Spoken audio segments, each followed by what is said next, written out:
Brazilian treatment first സിറ്റിങ്ങിന് വന്നപ്പോൾ ഞാൻ എടുത്ത വീഡിയോ ആണ് ഇത്. നമ്മുടെ ഇൻസ്റ്റയിൽ കിടപ്പുണ്ട് കേട്ടോ.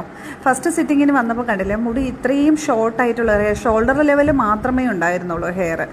ഇപ്പോൾ അന്ന് ബ്രസീലിയൻ വൈറൽ ട്രീറ്റ്മെൻറ്റ് ചെയ്ത് കഴിഞ്ഞ് പോയി മാം. ഇപ്പോൾ 5 മാസമായി. ഇപ്പോൾ സെക്കൻഡ് സിറ്റിങ്ങിന് വന്നിട്ടുണ്ട്.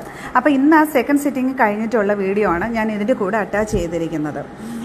മുടി അത്യാവശ്യം നല്ലോണം തിക്കായിട്ട് വളർന്നിട്ടുണ്ട്. കുറച്ച് ലെങ്ത്തും വെച്ചു. 5 മാസമേ ആയിട്ടുള്ളൂ, പക്ഷേ ഹെയർ നല്ല രീതിയിൽ വളർന്നിട്ടുണ്ട്. അതായത് ഫ്രണ്ടിലെ സ്കാൽപ്പെല്ലാം നന്നായിട്ട് കവർ ചെയ്ത് നല്ലോണം തിക്കായി ഹെയർ നല്ല തിക്നെസ് വന്നിട്ടുണ്ട്. അപ്പോൾ ഓരോ കസ്റ്റമറും നമ്മളെടുത്ത് ഒരു പ്രാവശ്യം ട്രീറ്റ്മെൻറ്റ് ചെയ്ത് കഴിഞ്ഞ് പോയി സെക്കൻഡ് സിറ്റിങ്ങിനും തേർഡ് സിറ്റിങ്ങിനും ഒക്കെ വരുന്നത് എന്തുകൊണ്ടാണ്? അവരുടെ ഹെയർ ഗ്രോ ആകുന്നത് കൊണ്ടാണ്. പിന്നെ മറ്റുള്ളവർ പറയുന്നുണ്ട് അങ്ങനെ ഒരു ട്രീറ്റ്മെൻറ്റ് ഇല്ല, അങ്ങനെ ഒരു ട്രീറ്റ്മെൻറ്റ് ചെയ്താൽ ഹെയർ വളരത്തില്ല എന്നാൽ തീർച്ചയായും അങ്ങനെ ഒരു ട്രീറ്റ്മെൻറ്റ് ഉണ്ട്. അങ്ങനെ ഒരു ട്രീറ്റ്മെൻറ്റ് ചെയ്തത് കൊണ്ട് മാത്രമാണ് ഈ ഹെയർ ഗ്രോത്ത് ഉണ്ടാകുന്നത്. ചെയ്തവർക്കെല്ലാം അതിൻ്റെ വ്യത്യാസം മനസ്സിലാവും.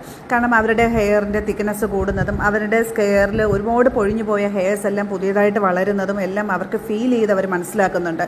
അപ്പോൾ മറ്റുള്ളവർ എന്ത് വേണമെങ്കിലും പറഞ്ഞോട്ടെ, നിങ്ങളതൊന്നും കാര്യമാക്കണ്ട. നിങ്ങളുടെ മുടി പൊഴിഞ്ഞു പോയ മുടി വളർത്തണം എന്നുണ്ടെങ്കിൽ നിങ്ങൾക്ക് ബ്രസീലിയൻ ട്രീറ്റ്മെൻറ്റ് ചെയ്യാവുന്നതാണ്.